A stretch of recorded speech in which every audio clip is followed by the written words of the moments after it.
body after body after body, janmantar, janmantar, body after body after body. We'll keep doing bhakti, bhakti, bhakti, and gradually, like in Madhurya Kanamani, it's explaining that as your bhakti increases, as your attachment and love for Krishna increases, it's like communicating vessels. One, if you put water here and they're connected, then like Shamakun and Radhakun is better.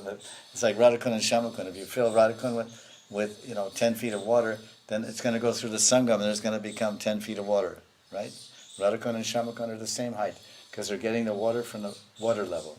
They don't have springs. When it rains, the water goes in the ground because that's why it's a few steps down. It comes up, it's like 50 feet. You go sometimes 50 feet and you get water. So it's called the water level.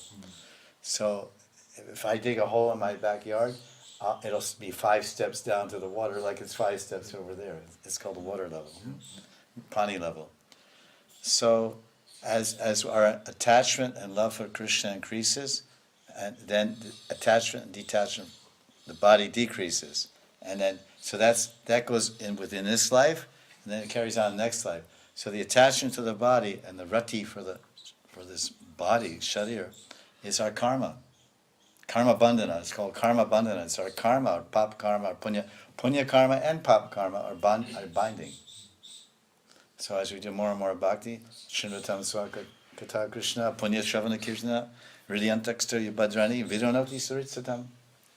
As you do hear the Bhagavatam, do seva, bhajan, sadhana bhajan, then saf ho jayega. Everything becomes clean.